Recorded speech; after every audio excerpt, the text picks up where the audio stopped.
Welcome, ladies and gentlemen, to this, your Pisces May 2024 reading and forecast. Hi, I'm Nigel St. James, clairvoyant. Well, this month we're going to use the very famous Thoth deck.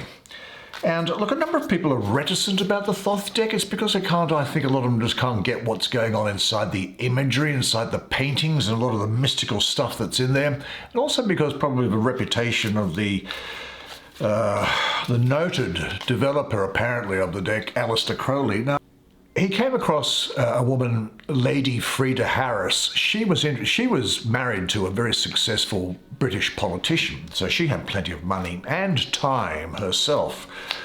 And she was attracted to the idea of meeting this Crowley character, who was something of a bad boy. The girls always like the bad boys, don't they? And she said, well, look, I can do these things. And she sketched out a few things based on a couple of things that he had in his mind. But of course, she took it a lot further.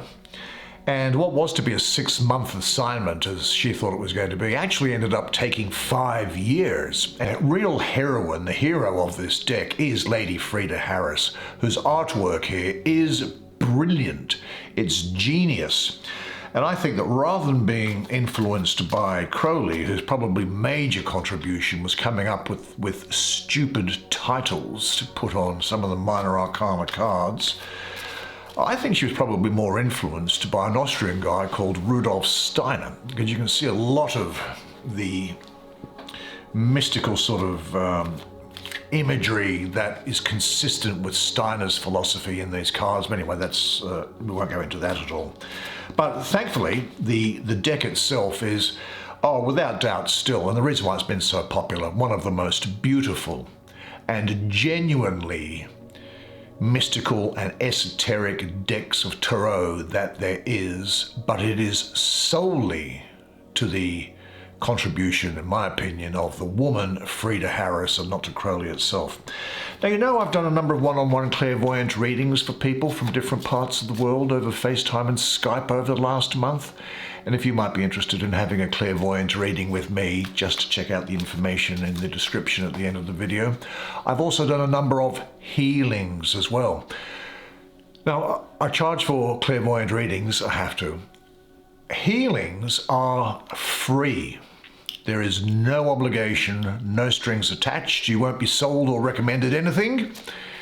And I am to get nothing in reward for it. That's the basis on which the gift was given to me. So if you feel compelled to or want to, don't be shy, reach out. I'm very happy to do it as part of my soul contract. Anyway, let's get your cards for you now, shall we? Show me the magic.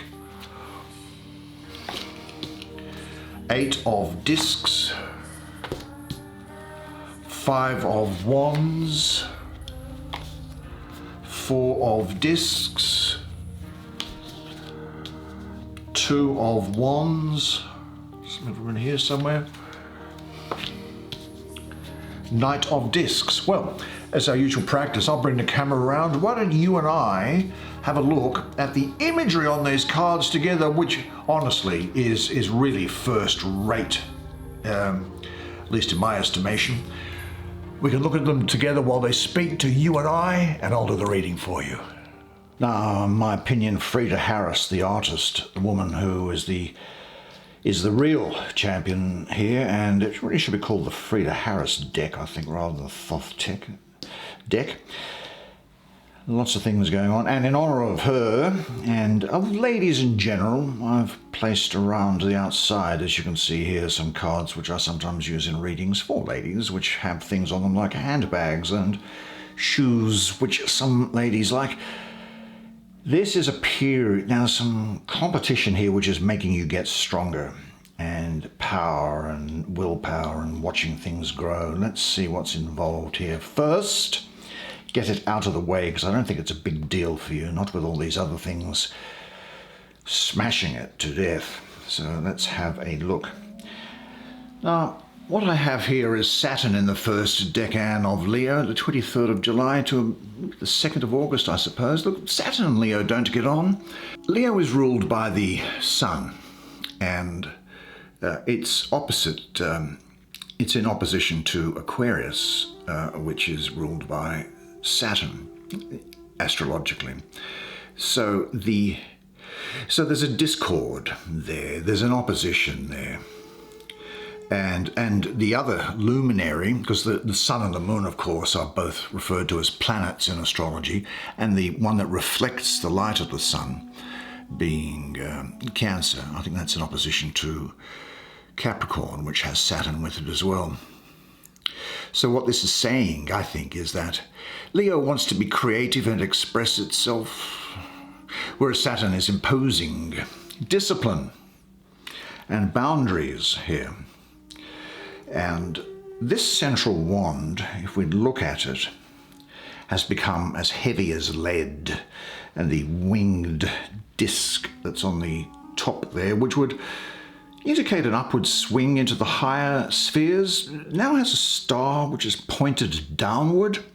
And the center of the star is covered by 5 small overlapping discs. I can notice you probably can't see it. And the vision is clouded. The snakes of regeneration that are sitting around there, they kind of look a little bit sluggish and sleepy, don't they? And I think it signifies a general condition in which the creative power of the lion is blocked. Now, because the free flow of energy is greatly restricted, there's a tendency for it to stagnate. And the concentrated charge of energy might be looking to find possible ways for expression with you. You don't want life to be a burden. These tiny wings that are at the bottom of the staff, they're attempting to lift this thing. They're not giving up, they're moving forward. Now, in the numerology, the number 5 has a great attachment to instability and also to exaggeration. Now, I think that what might be happening is you could find that you're in the middle of a conflict or a tension or a competition. And maybe it's kind of acting as a handbrake on you moving forward to get the stuff that you want.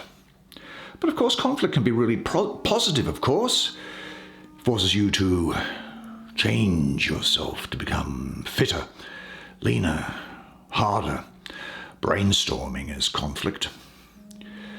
But I think that this is sort of talking about competition with people who have a similar, who look as attractive as you do, but in a different way, who have the same sort of a resume that you do, but in a different way, who are as witty and funny as you are, but in a different way.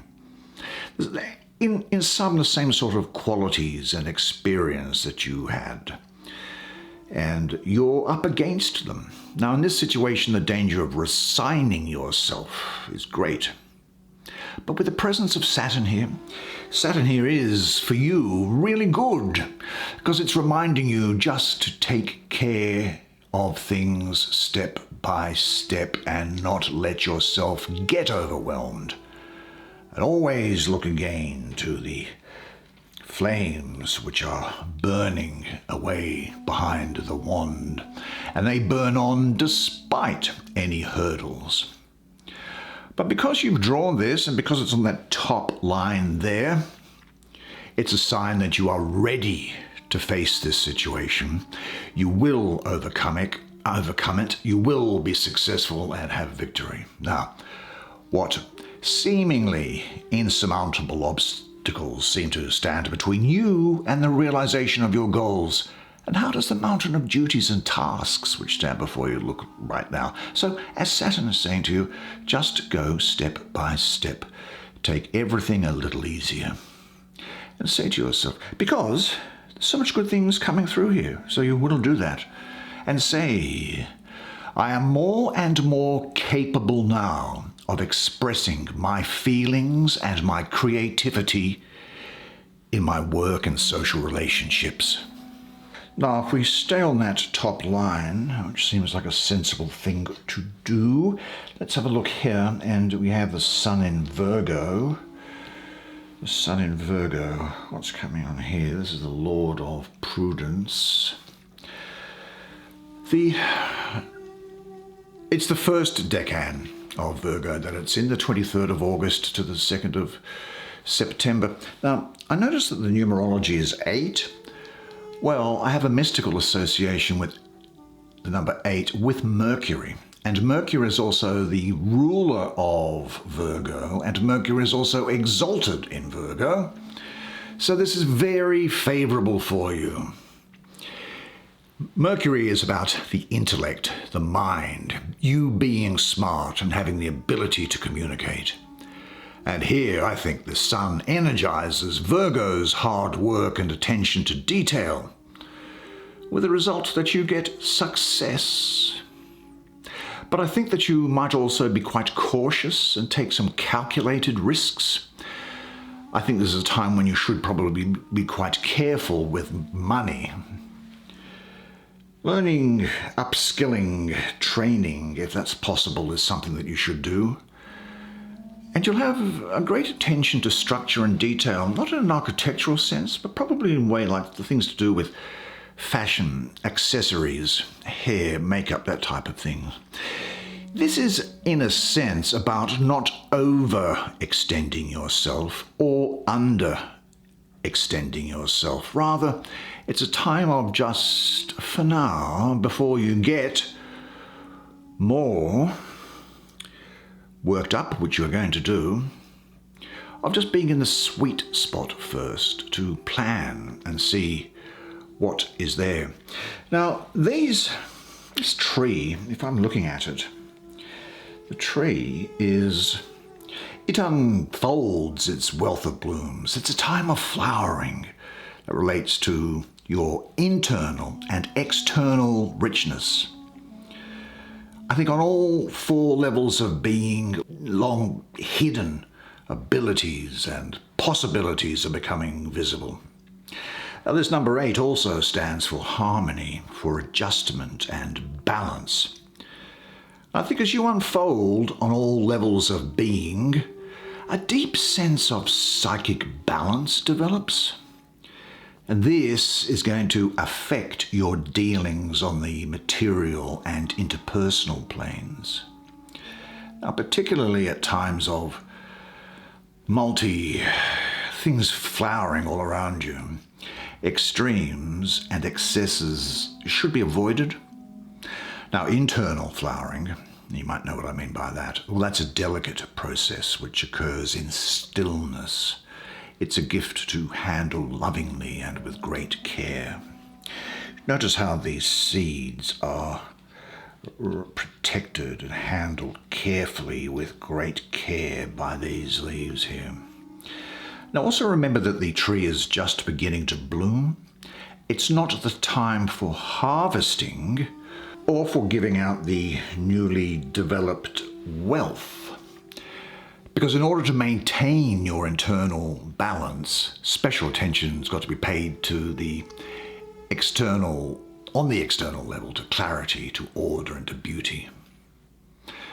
But before making a new start, do be sure that health and finances are sufficient for you, that you've got enough reserve to allow for success. I think you need the time and patience to develop something. Don't rush it, as it's a long-term thing, and be prepared to bide your time and just let the tree grow and come into fruition. Now, this is an encouragement to keep doing what you are doing because it's eventually going to lead to success. Now, of course, it's going to require dedication, focus, and patience. But as time passes, you get closer to your goal. Now, it may not be apparent to you, but events are unfolding that will lead you to your destination. Now, that which is coming into flower in you is of exquisite beauty and delicacy, provided the protection and nourishment it needs. You don't need to force anything.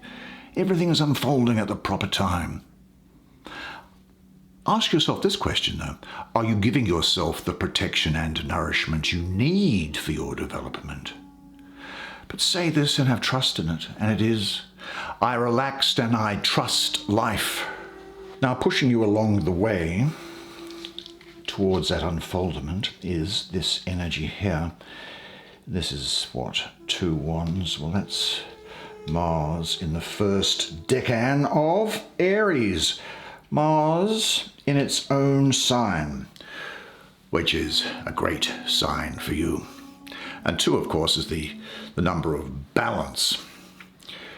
And Mars in Aries, well, I think that Mars is full of vitality, energy, and assertion. And Aries is about exploration, pioneering. The 2 is about balance, as I say. So what I think could be going on here is that you will see and have the energy to move in new directions if you want. It's Aries, from a place of balance and harmony, which is the number 2, with the confidence and the aggression of Mars itself.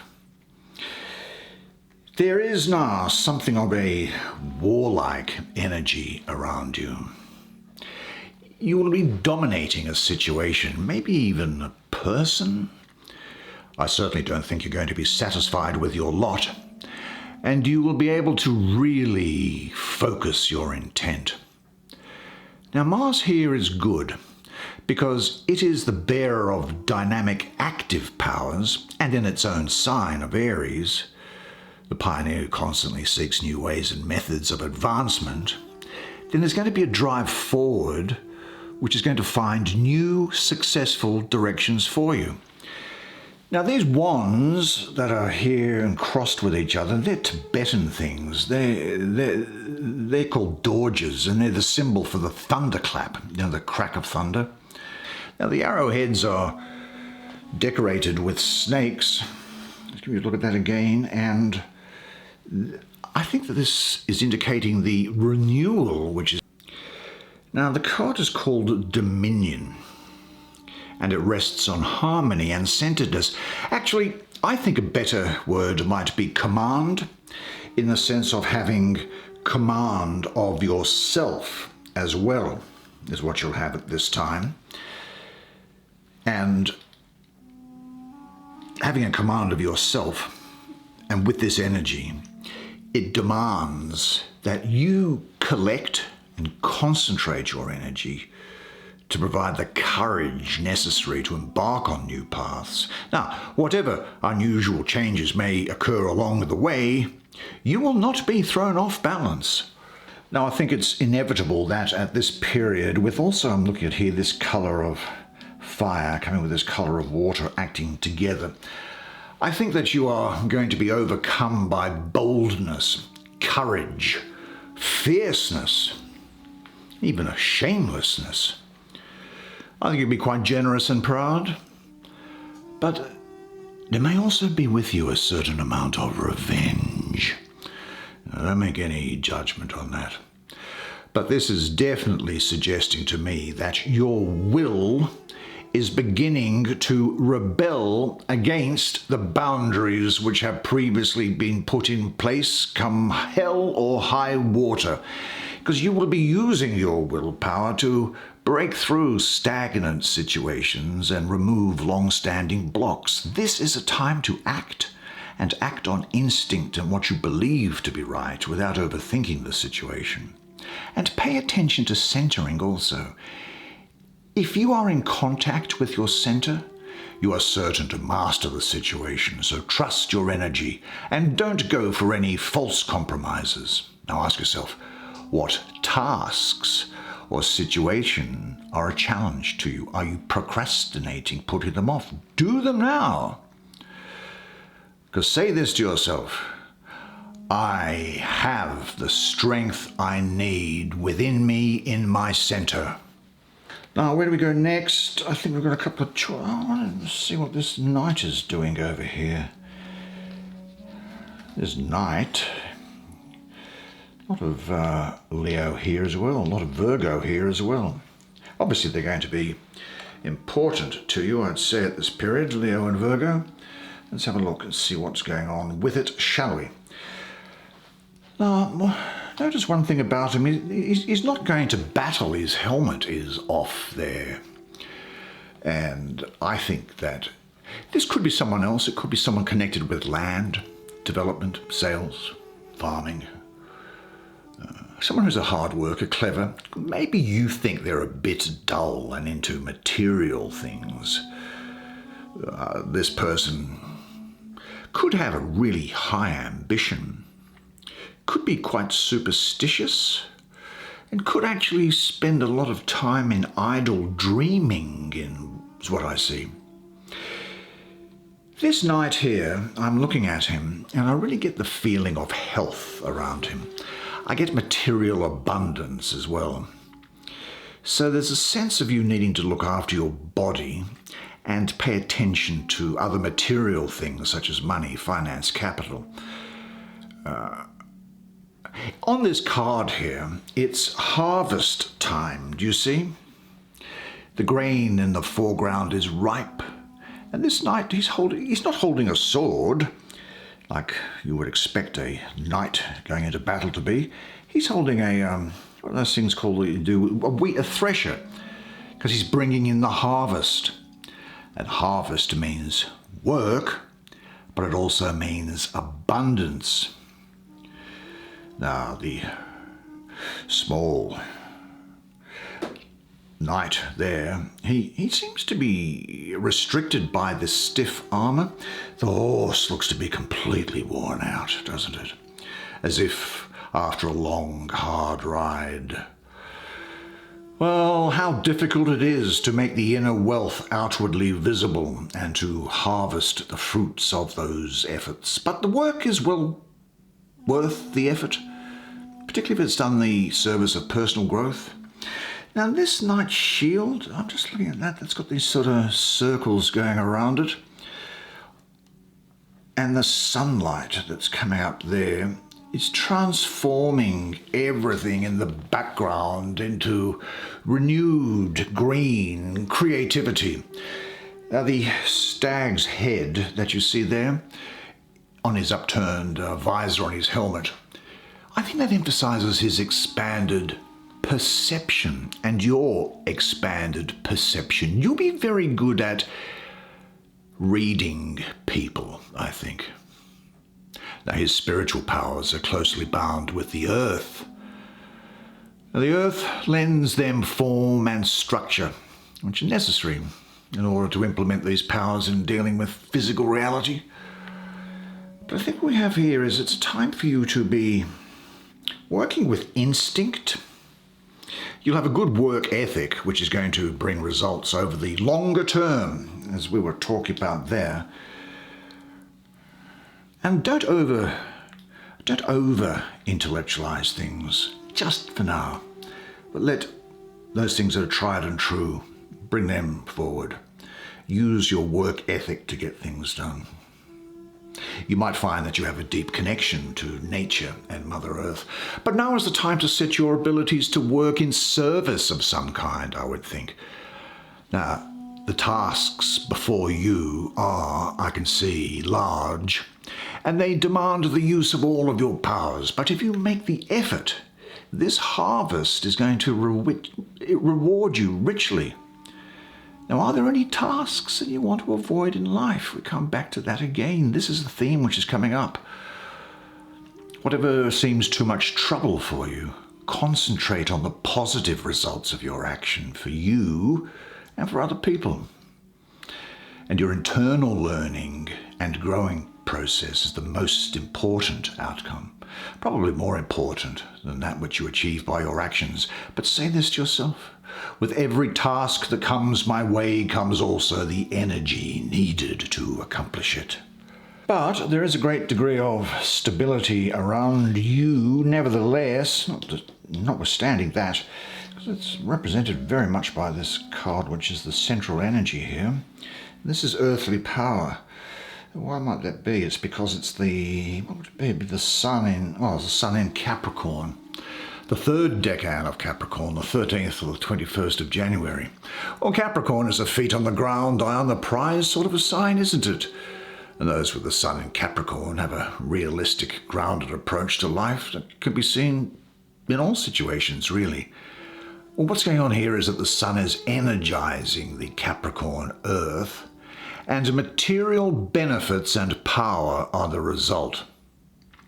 Now, the sun in astrology, as you would know, is the symbol of your dynamism or your power, and Capricorn is the application of that power in a useful way. So I see a great degree of Energy here for strong foundations, stability, maybe keeping a tight rein on the budget, being financially cautious. I'm just getting that around you this month. We saw that somewhere else, I think. Protecting yourself, saving for the future. Now the 4 discs, as they call them here, 1, 2, 3, 4, presumably, they represent 4 corner towers of a fort.